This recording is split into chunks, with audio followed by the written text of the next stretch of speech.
Pessoal, boa noite. Sejam todos, todas e todos muito bem-vindos a essa mesa redonda, intitulada Desenho Universal, Tecnologia Assistiva e Práticas Inclusivas na Sala de Aula. Eu sou a professora Ana Paula Dias Pascalini Hold, sou professora de Educação do Instituto Federal Fluminense, Campus Centro, e membro do NIPEA, que é o Núcleo Interdisciplinar de Pesquisa e Estudo em Educação Ambiental da UFES.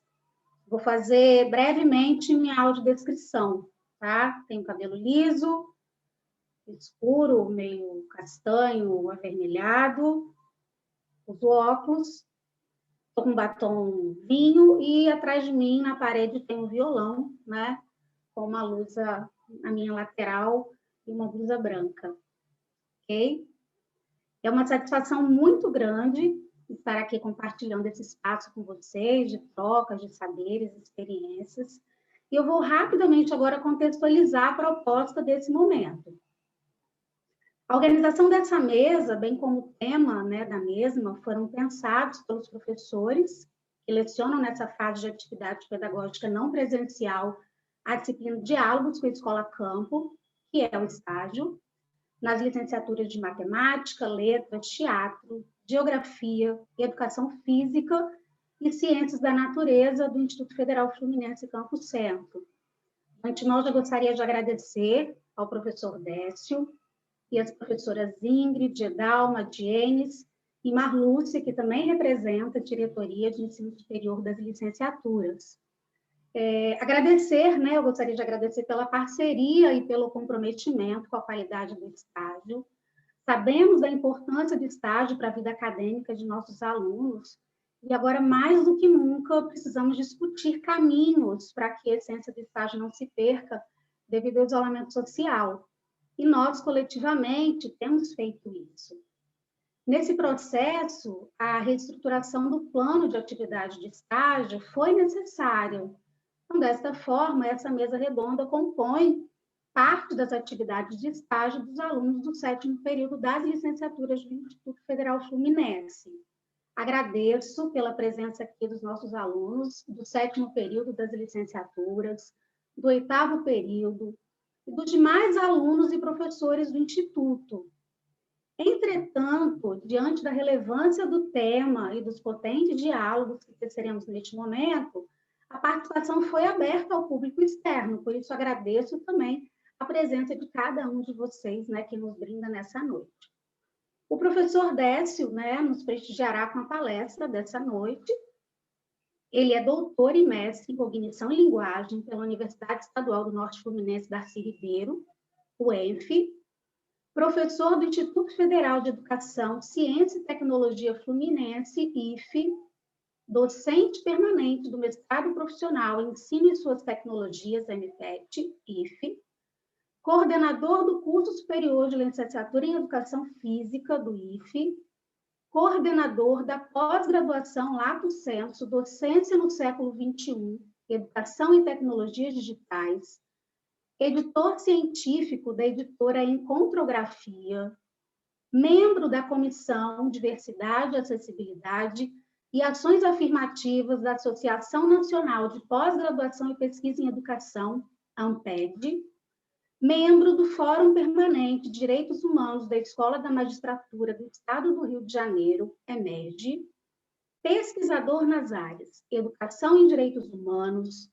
Práticas Inclusivas e Mediação de Conflitos, e organizador dos livros Escola Hoje, Contexto Contemporâneo da Educação, Escola na Família, Diálogos pela Educação, Educação e Direito, Inclusão das Pessoas com Deficiência Visual, Educação, Cultura e Sociedade, Diálogos Interdisciplinares, Educação e Diversidade, Diálogo Intercultural, Direitos Humanos e Educação, Diálogos Interdisciplinares, dentre outros.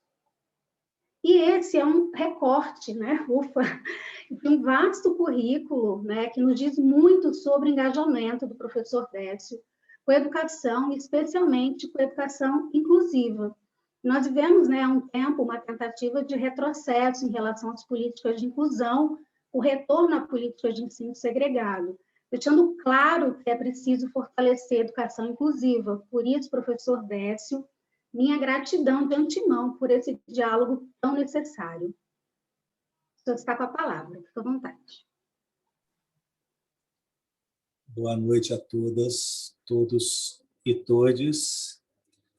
É uma grande satisfação estarmos juntos e juntas nesta noite.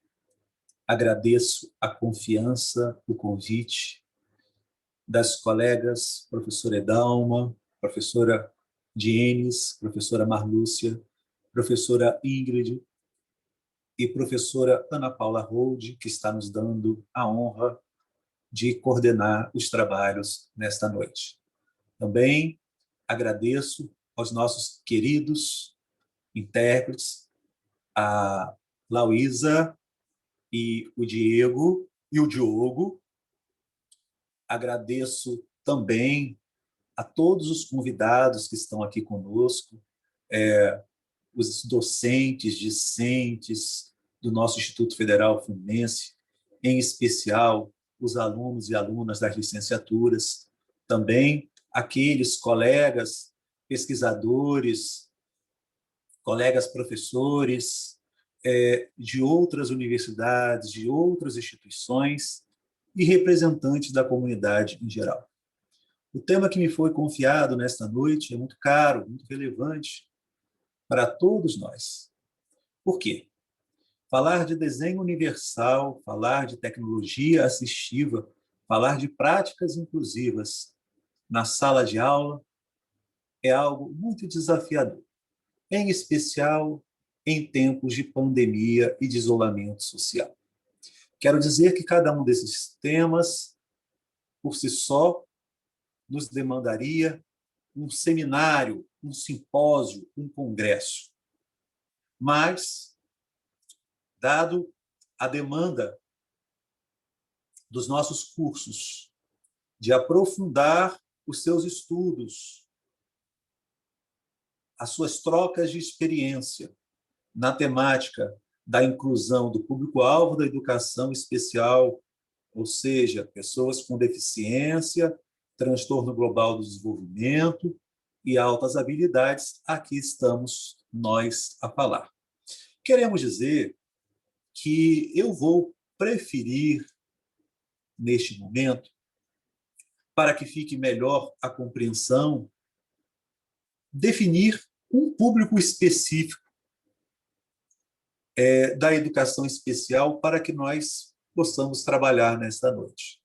Então, quero deixar muito claro que tudo aquilo que estaremos trabalhando e discutindo nesta noite aplica-se a todas, todos e todes, mas o nosso foco será na inclusão escolar das pessoas com deficiência. Bom, é sempre desafiador quando estamos iniciando um diálogo como esse, a seguinte questão: por onde vamos começar? Qual seria o documento a ser trabalhado?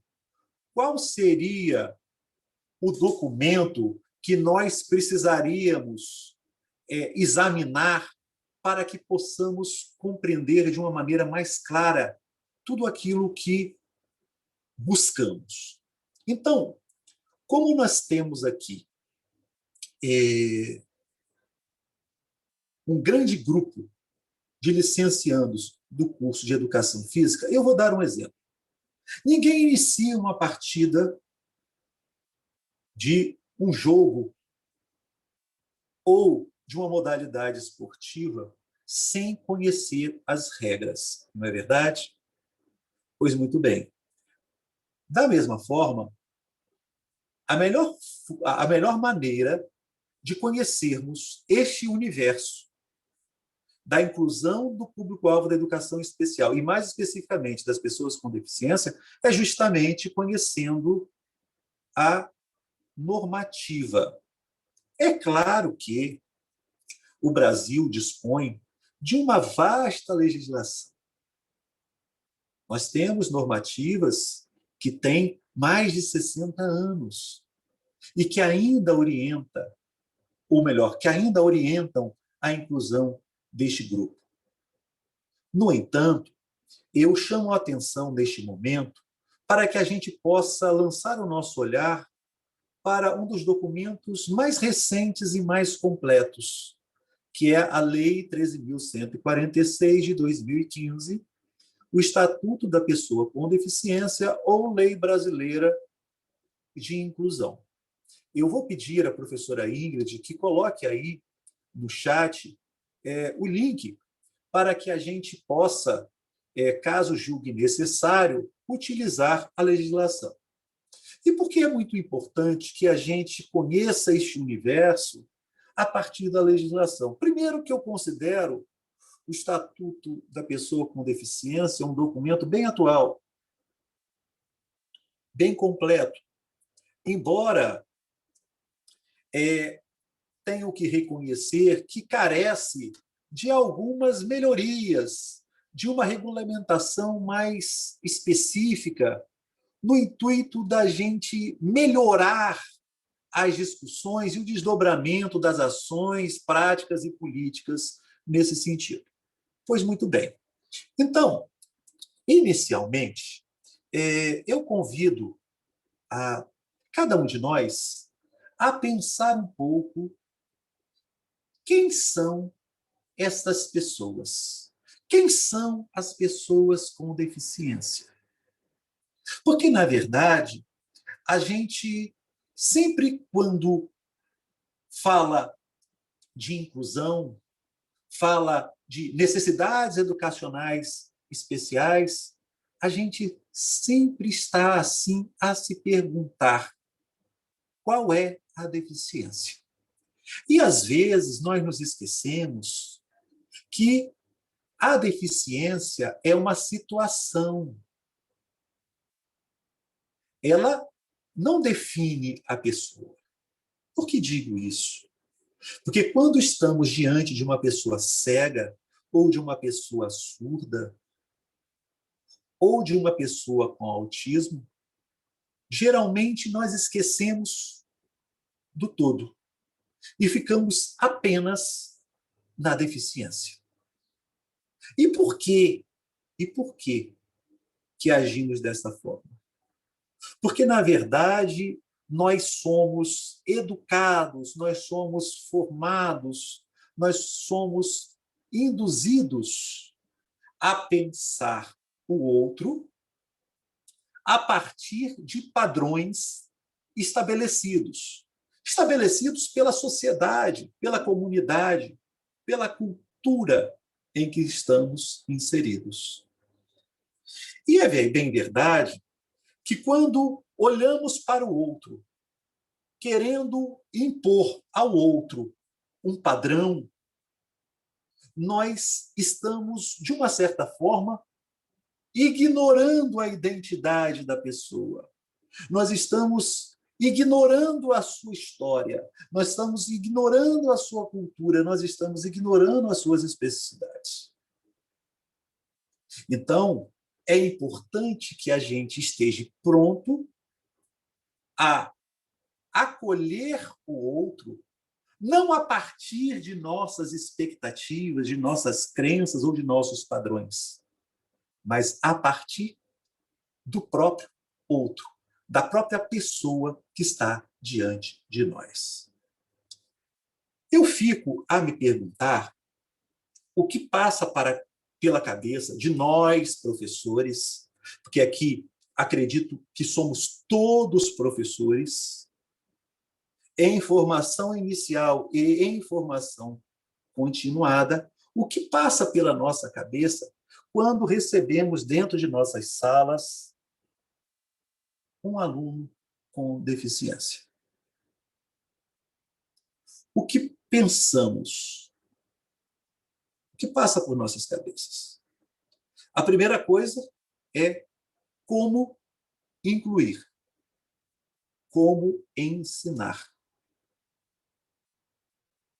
E aí, somos convidados a buscar apoio, seja em profissionais especializados que nos apoiam na escola, ou em livros, ou em periódicos, ou até mesmo em cursos de especialização, condições para garantir a aprendizagem destas pessoas. No entanto, eu percebo que a gente comete um grande equívoco. E esse equívoco é cometido pela maior parte das pessoas. Décio, mas por quê? Que equívoco é esse? Nós pensamos que a educação ela está limitada ao espaço escolar, que a educação ela tem como único espaço a sala de aula. Mas, professor Décio, existe... Tudo bem, eu entendo que você está dizendo que existe a educação formal e a educação informal. Não, eu quero dizer aqui que concordo com isso, mas eu estou falando da educação formal. Eu estou falando, sim, de inclusão escolar das pessoas com deficiência, que não deve ser limitada aos recursos de tecnologia assistiva ou às práticas inclusivas que nós, escola, que nós, universidade, ofertamos a este aluno na sala de aula. Ou nos limites entre muros da escola, ou entre muros da universidade. Não. Quando nós fazemos isso, nós apequenamos o processo de inclusão, o processo de acessibilidade. Eu quero dizer que nunca nós tivemos uma oportunidade tão significativa de discutirmos as condições da educação como em tempos de pandemia. Porque, na verdade, a escola precisou acordar, as universidades precisaram acordar para que existe educação para além da sala de aula e para além dos muros da escola e para além dos muros da universidade. Porque hoje, inclusive, preparando para esse diálogo conosco, aqui, o diálogo desta noite, eu refletia por onde começar, de que maneira trabalhar. Porque são vários conceitos, são várias questões para falar em pouco tempo. E aí eu pensava justamente que a melhor maneira de mergulharmos na inclusão na inclusão escolar das pessoas com deficiência é justamente conhecer um pouco da sua vida, da sua trajetória. E o que eu vou falar aqui não é a trajetória de um ou de outro, mas uma trajetória que não pretende ser generalista, mas eu quero apresentar para vocês as barreiras que impedem o acesso, a participação e a aprendizagem das pessoas com deficiência. E essas barreiras são várias, são diversas. E quem quiser ter, assim, de uma maneira mais objetiva, que barreiras são essas? Qual é a definição dessas barreiras? Você pode consultar aí o artigo 3º da LBI, ou do Estatuto da Pessoa com Deficiência, ali no inciso 4 e a linha GAF, que nós vamos ver o detalhamento das barreiras, e eu vou falar delas aqui. Mas vou falar de uma maneira mais prática. Por exemplo, imaginem vocês uma criança, uma menina, de 8 anos com deficiência. Eu não vou aqui falar de uma deficiência específica porque não há necessidade. Uma menina de 8 anos com deficiência, que está matriculada numa escola regular na área central de sua cidade. A cidade desta aluna é uma cidade de médio porte, considerando assim o tamanho de Campos, ou o tamanho de Macaé, ou o tamanho de Itaperuna, ou o tamanho de Vila Velha. Aí fique bem à vontade para levar esta menina para a cidade de vocês. E ela mora não numa área rural, mas numa área periférica desta cidade. E a sua escola é uma escola pública de ensino fundamental 1 e 2 na área central. Esta criança, a primeira barreira dela justamente é qual? As barreiras urbanas que ela precisa enfrentar. É a acessibilidade na calçada do seu bairro. A sinalização das vias no seu bairro. E quando eu estou falando de sinalização, eu estou falando de sinalização multissensorial. Porque, na verdade, o que temos hoje, isso, melhor dizendo, isso que temos hoje não, isso quando temos é uma sinalização apenas visual, que só inclui uma parte das pessoas. Ah, Décio, então você está querendo dizer que as sinalizações elas deixam de fora as pessoas cegas? Não! Ela não as sinalizações visuais nas vias públicas, elas não deixam só as pessoas cegas de fora. Elas deixam também as pessoas com baixa visão, as pessoas idosas com visão reduzida, as pessoas analfabetas, os imigrantes que falam outro idioma. Então, vocês percebam que uma sinalização multissensorial facilita a todos, todas e todes.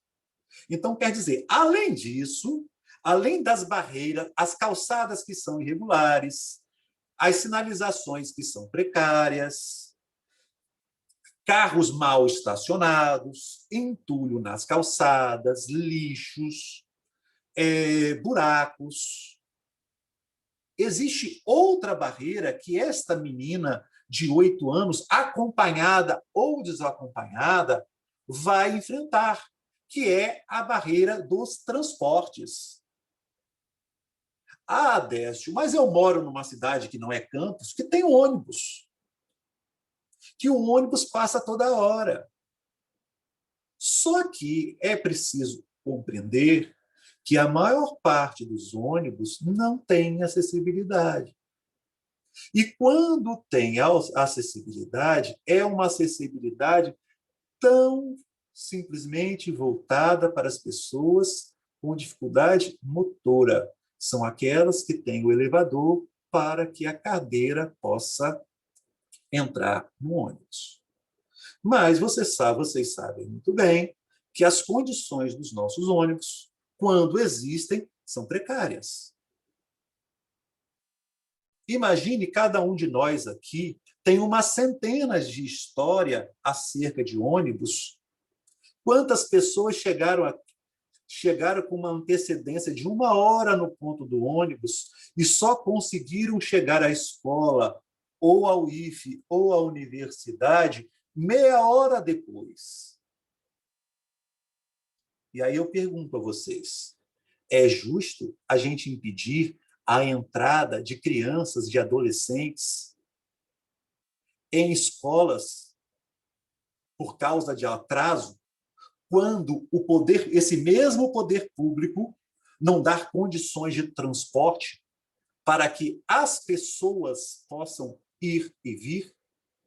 Então, quer dizer, se a acessibilidade, se as barreiras do transporte impedem o ir e vir de todas, todos e todes, a gente pode também lembrar que para as pessoas com deficiência não é diferente e elas, na maioria das vezes, são obrigadas a conviver com barreiras outras.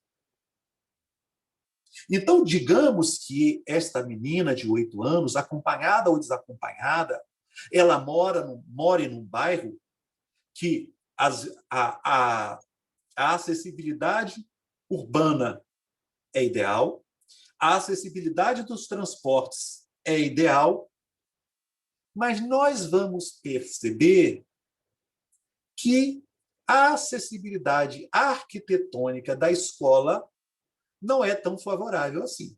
Ah, Décio, mas por que não é tão favorável assim?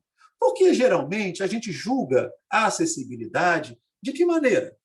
quando você tem ali um piso tátil, quando você tem ali uma rampa, quando você tem ali placas em braille, e só. Ora, que isso, Décio? Só? Sim, gente. Isso não representa nada. E podem ver que, por melhor que seja a estrutura, eu ainda não visitei uma escola, uma universidade que oferecesse condições mínimas de acessibilidade para todas, todos e todes. Porque você, às vezes, tem uma rampa em determinadas áreas, não é em todas. Geralmente, as rampas estão sempre mais longe. Os banheiros acessíveis, eles são sempre, as cabines acessíveis, elas são sempre as últimas, quando deveriam ser as primeiras.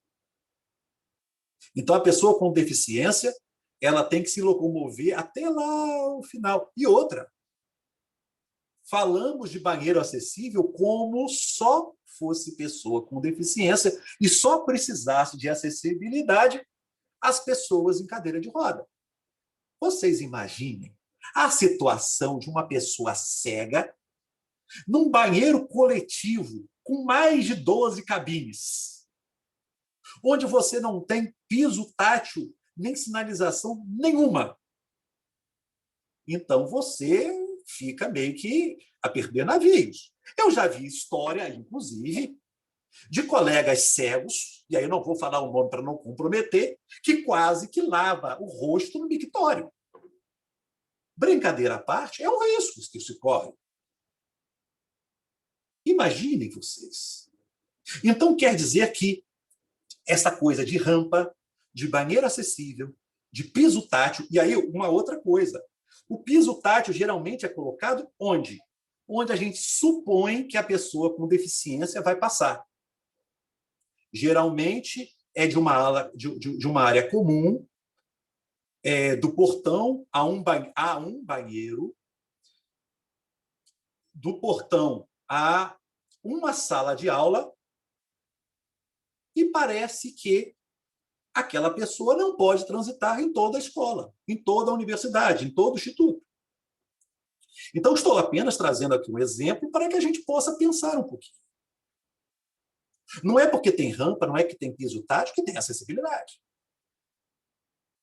Não é porque a instituição oferece intérpretes de Libras que a instituição tem acessibilidade para as pessoas surdas. Então, quer dizer, já desmistificamos um pouco essa coisa de barreiras. Porque a gente sempre pensa que ter algo, eu até brinco que você ter alguma coisa na sua geladeira não quer dizer que você está com a geladeira abastecida. Quando falamos de acessibilidade e de investimento na educação, nunca podemos dizer que temos o bastante. Bom, mas sigamos em frente. Outra barreira, digamos que esta menina de 8 anos, ela cresceu e está se preparando para fazer, vamos dizer assim, participar de um processo seletivo para uma instituição, por exemplo, como o IFE, para um Instituto Federal. Escolha aí o estado, escolha o campus da sua cidade. Aí esta menina, que vamos supor que ela pode ser cega, ela pode ser surda, ela pode ser a deficiência que vocês quiserem, ela seja surda neste momento e ela queira buscar informações do processo seletivo no site da instituição. Mas o site da instituição não está em Libras. Não oferece vídeos em Libras. E aí? E aí? Aí a gente passa para as barreiras da comunicação e, ao mesmo tempo, da informação. Então, quer dizer, essas barreiras, elas são importantes. E quando falamos das barreiras da comunicação e da informação, precisamos chamar mais atenção. Porque, às vezes, nós temos tudo na escola, tudo na universidade, tudo funciona. Mas, por exemplo, a chamada para um evento não se preocupou em incluir os diferentes. Podemos dizer que existe inclusão? Não. Décio, mas a inclusão é parcial. Ora, eu tenho uma certa dificuldade de compreender esse inclusão parcial. Eu costumo dizer que uma inclusão parcial é como um cheque sem fundo. Você recebe o cheque, ele está no valor, você se organiza para dar um destino àquele cheque que você está recebendo, e quando você chega à boca do caixa, ou quando você deposita na sua conta, ele não tem fundo. E aí, avança. Gente, está tranquilo? Tá legal da maneira que está indo ou está chato? Bom, então, seguindo, falamos das barreiras da comunicação e da informação. Podemos falar também das barreiras tecnológicas. Porque, na verdade, imaginem vocês, com o advento das tecnologias digitais, as escolas, as universidades atingiram um novo patamar, um novo universo. A comunicação e a relação entre professores e alunos, ela ficou mais próxima. Ela ficou mais próxima e nós, professores e nós, alunos, passamos a utilizar, por exemplo, o e-mail da turma, o grupo de WhatsApp da turma. E a gente parece que vivia numa bolha e de que achava que todo mundo tinha acesso a e-mail, logo tinha um PC, ou todo mundo tinha um smartphone para ter acesso ao WhatsApp. Por mais que a gente acredite que todo mundo tem, a gente precisa ter essa preocupação. E, às vezes, pessoal, não basta ter o recurso. É preciso saber se este recurso é adequado, se este recurso permite o uso. Então, quer dizer, às vezes a pessoa tem o smartphone, mas não tem, vamos dizer assim, acesso à internet. Às vezes a pessoa tem o smartphone, tem o acesso à internet, mas não domina as redes sociais. Mas, Décio, todo mundo tem. Gente, todo mundo tem, é muito relativo. A gente, quando fala no geral, todo mundo, a gente está apenas dimensionando um grupo considerável com a gente dentro. Porque ninguém fala todo mundo, a não ser quando nós éramos adolescentes que pedíamos ao pai para ir para uma balada e o pai dizia, não vai. Mas, pai, todo mundo vai. Aí você lembra que você está fora do grupo. Esta é a única possibilidade que a gente se exclui do grupo. Mas, geralmente, quando a gente fala todo mundo vai. Todo mundo vai lá em casa. Todo mundo vai lá em casa é um clubinho de 4 pessoas. Ou quando nós vamos a um supermercado, e aí sim, a gente valoriza quem ficou para trás. Você compra 50 itens, mas na sua lista tinha 51. Se faltou um item, você sai dizendo, esse supermercado não tem nada. Então, eu penso que a gente, ao contrário de dizer, quando falta um item, quando a gente sai do supermercado e diz que esse supermercado não tem nada, eu acho que a gente, quando estivesse dentro de um espaço, dentro de uma escola, dentro de uma universidade, ou de qualquer prédio, ou qualquer estabelecimento, e não tivesse que faltasse um recurso de acessibilidade, a gente saísse dizendo, esse estabelecimento não tem recurso nenhum de acessibilidade. Então, quer dizer, é nessa direção. Pois muito bem. E aí, eu quero dizer a vocês o seguinte, o conceito de desenho universal. Ah, sim, tem uma outra barreira, que é a barreira atitudinal, que eu considero ela uma das mais importantes. Por que eu considero as barreiras atitudinais uma das mais importantes? Porque o que percebam bem, às vezes você tem tudo. O ônibus, vamos começar. A via pública tem todos os recursos de acessibilidade, mas o motorista, ao estacionar, é mal educado e ele para o carro, além de em cima da calçada, em cima do piso tátil. Ou ele para o carro justamente onde existe uma rampa para que pessoas com mobilidade reduzida ou que fazem uso de cadeira de roda possam descer. Ou o sinal de trânsito, o semáforo é multissensorial e nós estamos atravessando ali, a pessoa com deficiência está atravessando ali, junto com outras pessoas, e vem um imbecil e avança o sinal. Então, quer dizer, as atitudes, elas vamos dizer assim, elas boicotam as barreiras, ou melhor, elas potencializam dificuldades que, às vezes, obstruem o acesso de onde tem acessibilidade.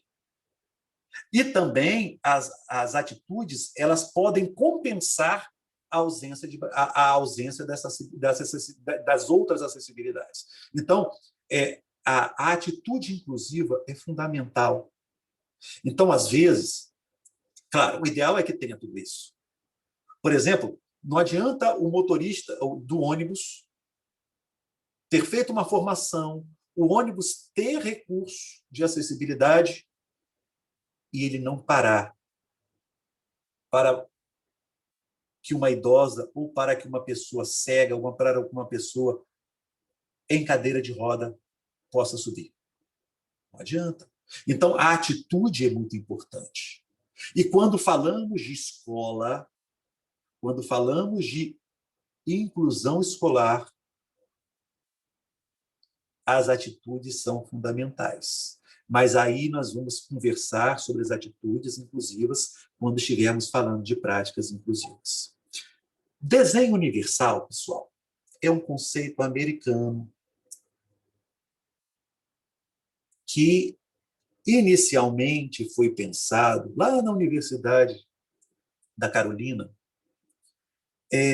pelo menos na década de 90, na década de 1990, por arquitetos, profissionais do design, engenheiros e outros, para favorecer o acesso universal.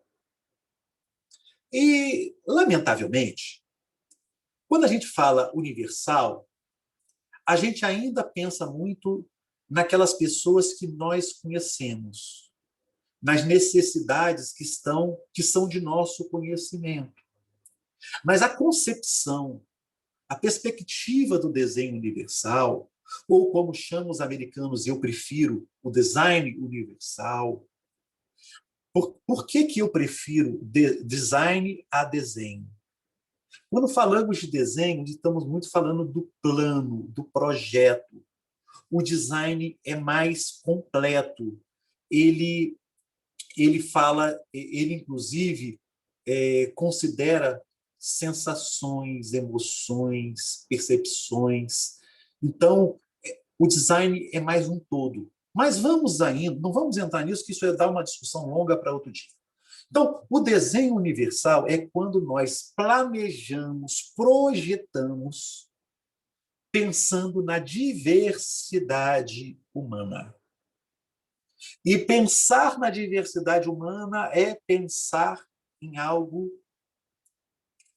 que venha favorecer o maior número de pessoas possível.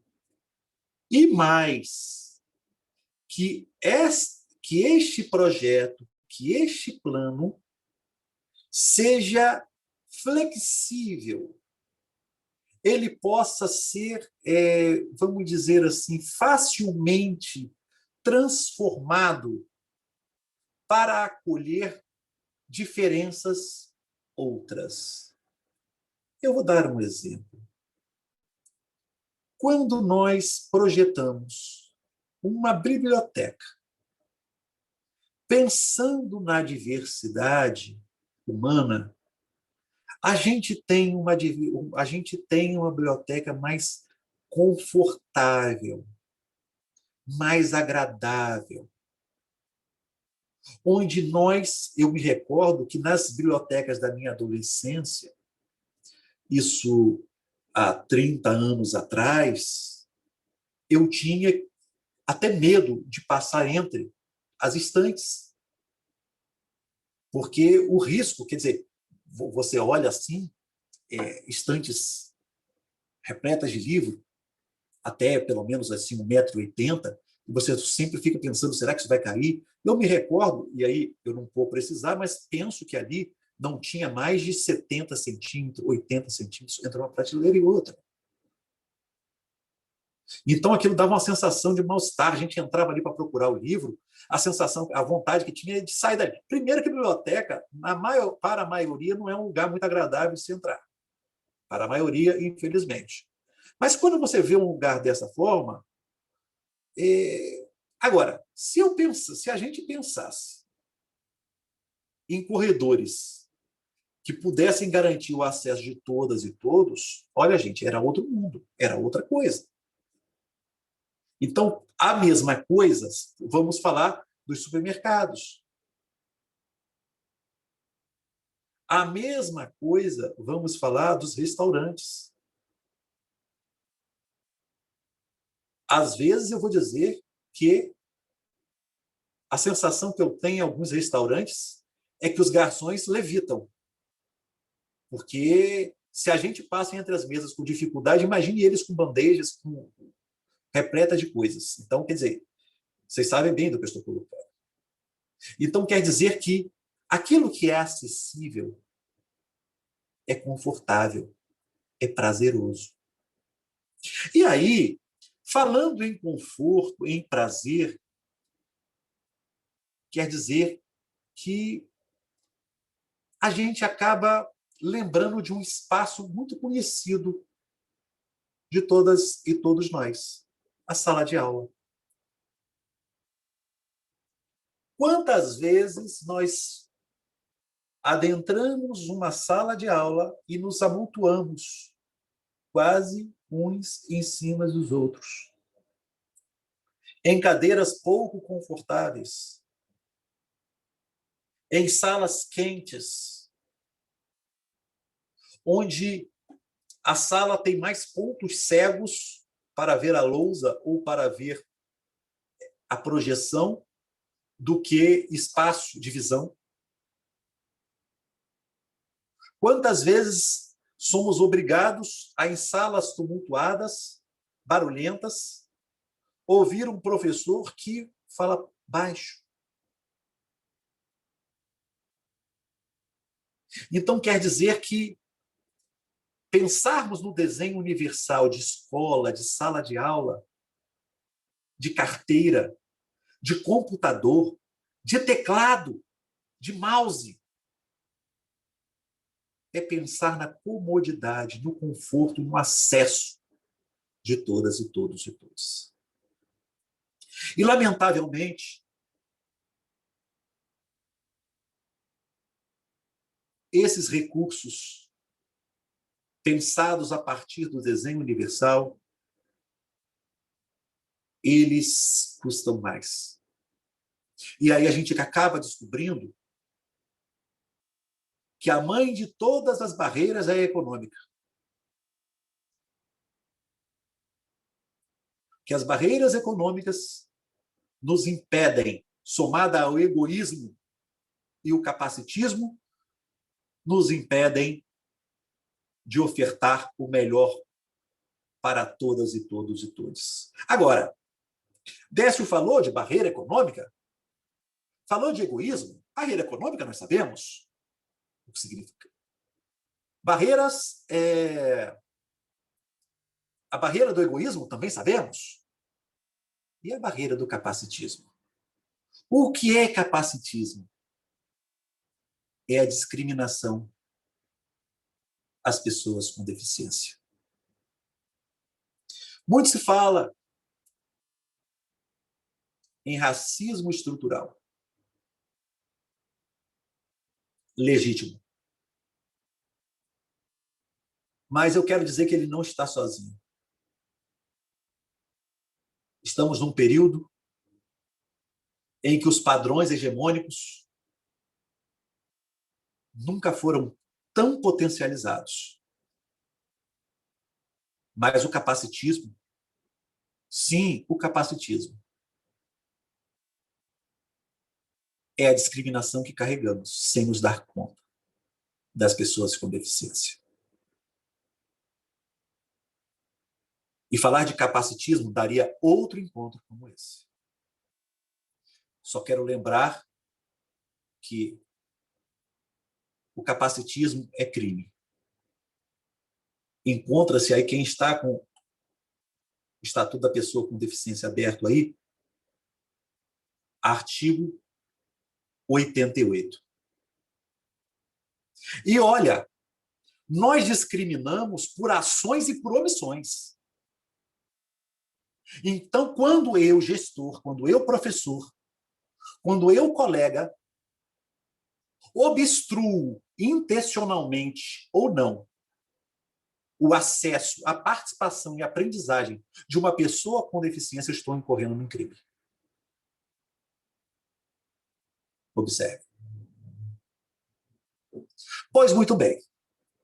Falamos bastante do desenho universal, que é justamente a gente pensar espaços sem barreiras. E quando eu falo sem barreiras, eu estou incluindo também as barreiras atitudinais. Então, pensar, projetar, desenvolver a partir do desenho universal é garantir a acessibilidade plena,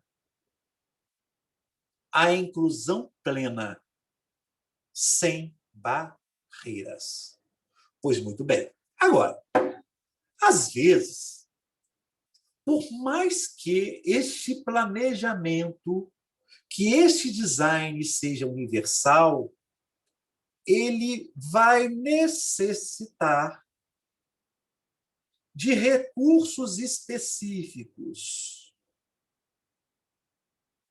de técnicas, equipamentos, tecnologias, serviço, apoio que garanta a qualidade deste acesso, desta participação e dessa aprendizagem. E por onde nós vamos fazer isso? Que recursos são esses? São os recursos de tecnologia assistiva. Que, no nosso dia a dia, a gente pode, primeiro, o óculos para alguém que tenha baixa visão é uma tecnologia assistiva.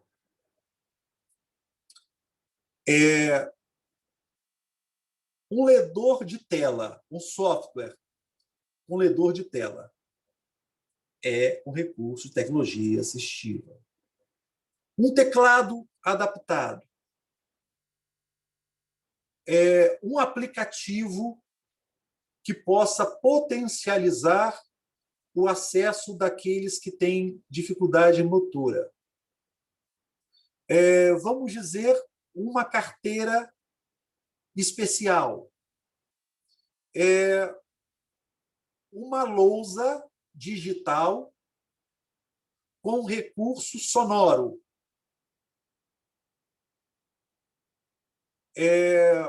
um vídeo, um filme com legenda em libras. Vamos dizer, um interruptor adaptado para que todas e todos e todos tenham a condição de acender ou apagar a luz de um ambiente. Um sinalizador sonoro para alguém que tenha dificuldade de compreender determinados sinais. Por exemplo, eu estou planejando uma aula, e uma aula para uma turma onde tem pessoas diversas, como a maior parte, como todas as nossas turmas. Então, se eu tenho ali um aluno com dificuldade de concentração, eu preciso considerar recursos multissensoriais para aprender, para despertar a atenção desta criança, desse adolescente, ou desse jovem, ou desse adulto, ou desse idoso. Então, por exemplo, uma comunicação como esta aqui, ela é parcialmente inclusiva. Por que ela é parcialmente inclusiva? Porque ela é uma comunicação oral, está com o apoio de intérprete de Libras, mas que o mais adequado seria trabalhar com imagens, com gráficos, com ilustrações, para que pudesse prender a atenção de todas e todos e todes, ou daquelas pessoas que são mais visuais. O não trabalhar com esses recursos aqui hoje foi muito estratégico, porque, às vezes, para as pessoas surdas, o slide, pelo menos aqui no Zoom, atrapalha um pouco. Principalmente quando você está acessando via celular. E outra coisa também, como é uma comunicação mais assim, vamos dizer, informal, uma comunicação mais irreverente, eu teria que engessar muito a minha comunicação e me prender a slides definidos. Mas isso a gente pode marcar um dia, um encontro, para discutir de que maneira a gente trabalha com imagens de forma acessível.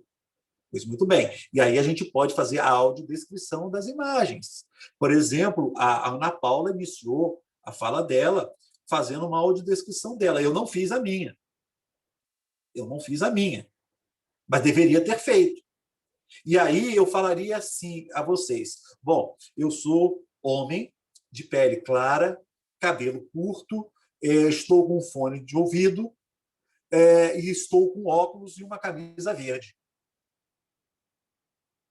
Mas será que, se você não estivesse me vendo, que eu estivesse aqui com a câmera desligada e fizesse a audiodescrição, será que vocês iriam imaginar como eu sou? Faça um desenho aí, gente, imaginário, ou até mesmo no papel, de uma pessoa que se diz cabelo curto, de óculos, de fone, pele clara, camisa verde. Olha, gente, é capaz, se 1000 pessoas imaginarem, as 1000 vão pensar de uma maneira. Porque, na verdade, a audiodescrição ela é fundamental, não é para descrever pessoas, embora o protocolo e o indicado seja esse. Está correto. Mas a reflexão que eu faço é que, às vezes, no evento, a gente faz a audiodescrição do palestrante, dos mediadores, mas esquece de fazer a audiodescrição daquilo que precisa ser descrito, que são as imagens, que são os gráficos. Olha, uma certa vez eu estava numa aula em que o professor falou: bom, eu vou descrever para Décio. Aqui, Décio, nós temos um gráfico com várias coisas escritas. Imaginem vocês. É isso. Então, quer dizer, mas isso também, gente, E isso é só a prática, é o exercício. E a melhor maneira de sabermos que estamos no caminho certo é perguntarmos às pessoas que estão conosco se da maneira que estamos comunicando, se da maneira que estamos fazendo, pensando, planejando, está da maneira correta. Em relação aos recursos de tecnologia assistiva, é importante dizer que as histórias dos recursos de tecnologia assistiva elas se confundem com a história das pessoas com deficiência. Porque, por exemplo, digamos que eu esteja caminhando com a Ana Paula numa floresta bem próxima aqui, no Imbé. Estamos lá. De repente, a Ana Paula sai para buscar algo no carro e se perde. E eu também me perco. E eu saio andando, porque eu sou inquieto, impaciente, ansioso, quem manda. Me perdi de Ana Paula. Eu grito, não ouço nada de Ana Paula. E porque, percebam, pior do que cego no meio de tiroteio é cego no meio de silêncio. Negócio complicado. Então você vai, não vejo nada, não ouço nada. É um passarinho aqui, um barulho de vento, um galho. E aí eu tropeço, e tropeço, e tropeço. E eu não estou com minha bengala, que a bengala eu deixei no carro de Ana Paula. E aí, o que eu faço? Eu esbarro num galho, levo uma cacetada na cara com o galho de uma árvore. E daquela pancada uma solução. Eu vou lá, quebro aquele galho, arranco as folhas daquele galho, faço uma varinha e transformo a varinha, o galho numa bengala. Aquele galho que me deu a bordoada, ele é transformado num recurso de tecnologia assistiva. É uma bengala mais décil, não é uma bengala branca, mas é o que temos. Então, perceba. Ah, Décio, eu tenho um aluno cego na sala de aula, mas ele não sabe braille, nós não temos recursos, e eu preciso incluir ele. Ora, você tem lá cola colorida. Prepara as atividades para ele. O desenho que você prepara para a turma toda pintar, faz os contornos do desenho de cola colorida e deixa ele desenhar. Deixa ele colorir ele por dentro dos espaços. Vai mostrando com carinho, com jeito, com atenção. Ou, a cola colorida é caro, você tem um barbante. Ou você faz o seguinte, se não tem barbante, não tem cola colorida, você pega uma folha mais grossinha, faz vazado e bota em cima daquela e manda ele desenhar ali no meio, ou pintar ali no meio. Então, quer dizer, tem solução. Você tem um vídeo, você vai passar um filme para a turma, o filme é em inglês. Você vai dispensar o aluno? Não, você senta do lado dele, ou pede um colega para sentar do lado dele para ler as legendas e fazer a descrição das imagens. Isso é recurso de tecnologia assistiva.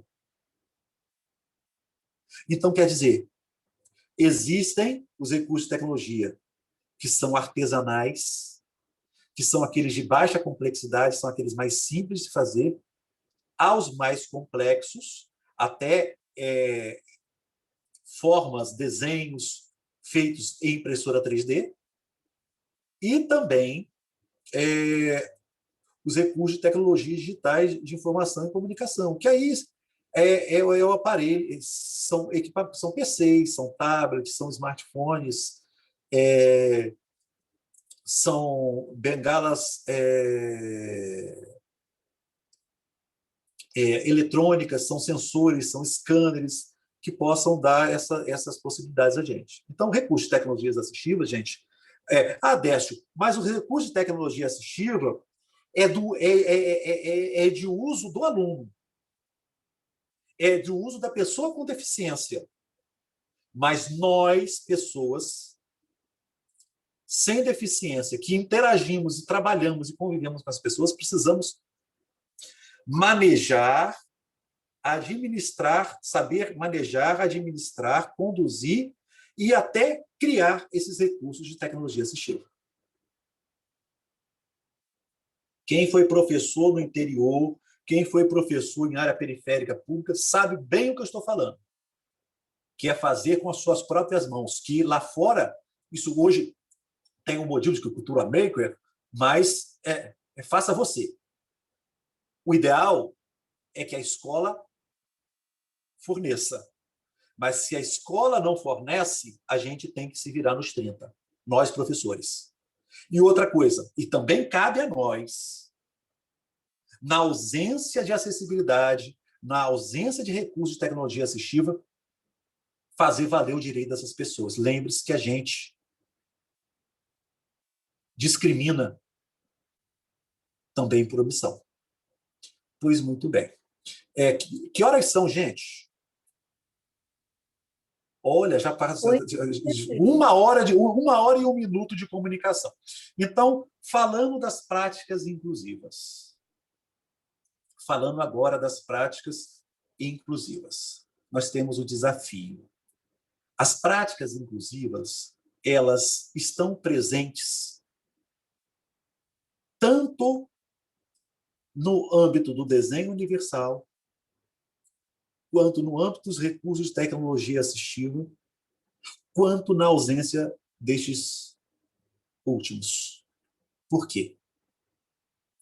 São as práticas inclusivas que promovem o desenho universal, que promovem o uso adequado dos recursos de tecnologia assistiva e que também são as práticas inclusivas que vão compensar a ausência de acessibilidade, de recursos de tecnologia assistiva e ausência do desenho universal. As práticas inclusivas, elas podem ser desde gestos, ações simples, como por exemplo, como posso ajudar, por onde eu começo, como eu faço, está bom para você, você está precisando de ajuda, você quer fazer, você pode fazer, há ações mais especializadas, como, por exemplo, você pegar uma impressora 3D e desenvolver um produto acessível para uma pessoa com deficiência intelectual severa, ou com uma paralisia severa, ou para uma pessoa cega, ou até mesmo para tornar possível que toda a turma, com e sem deficiência, manipule, por exemplo, um prédio histórico sem nunca ter visto de perto, e até mesmo aqueles que, por exemplo, a gente às vezes está diante de uma grande estátua que a gente só pode perceber os detalhes manipulando, ou vendo mais de próximo. Então, a impressão 3D nos dá esse recurso. Então, as práticas inclusivas, elas não têm limite. O limite das práticas inclusivas é o bom senso, é a ética e a empatia. Então, quer dizer, vocês perceberam que, ao contrário de planejar uma palestra, eu resolvi planejar um conjunto de provocações para que a gente pudesse estar provocando aqui em vocês inquietações, para que a gente pudesse despertar para questões que a gente, no geral, não se dá conta. De perceber que tudo pode ser possível se a gente quiser. Tudo pode ser mais fácil se a gente estiver comprometido em fazer diferente. A gente pode também, por outro lado, tornar tudo mais difícil ou tornar tudo mais impossível para o outro, também se a gente quiser. Só que diferente de estar promovendo os direitos humanos, de estarmos promovendo o direito à diversidade, nós estamos desconstruindo o direito do outro ser e estar. E quero dizer mais, nós só temos o direito de viver se este viver estiver em harmonia com o direito do coletivo, os direitos do coletivo, os direitos do universo diversificado que estamos inseridos. Eu quero dizer que a gente observa as normas em sociedade não preocupados com nós mesmos, mas com o nós. Então, por exemplo, se você hoje precisa sair de casa, coloque sua máscara. E lembre-se que usar máscara não é uma decisão sua, que você está colocando a máscara não por sua vida, mas pela vida do coletivo. E, de igual forma, se você está vivendo, você tem o dever de promover a vida do outro e a vida de todos, todas e todos. É isso que eu gostaria de falar nesse início. Espero não ter sido chato, nem ter me alongado muito. Agora a gente pode conversar e ter acesso a essa diversidade. Muito obrigado, Ana Paula. Obrigado a todas, todos e todos. Muito obrigada, professor Décio. Nós que agradecemos, a gente poderia ficar, pelo menos eu poderia ficar até mais uma hora para frente, né, te ouvindo, porque é muito agradável, né, a tua fala. E eu só gostaria mesmo de agradecer, gratidão por esse momento, né, como diz Boaventura, eu não poderia deixar de citá-lo, né? Nós sabemos, né, que muitas práticas, grupos sociais, eles são produzidos, né, como ausentes, e como você falou, né, por isso a grande importância da transposição de nossas barreiras atitudinais, né, para a gente, na verdade, transpor e superar essa produção de ausências, né, e aí, por isso, então, a emergência, né, desse diálogo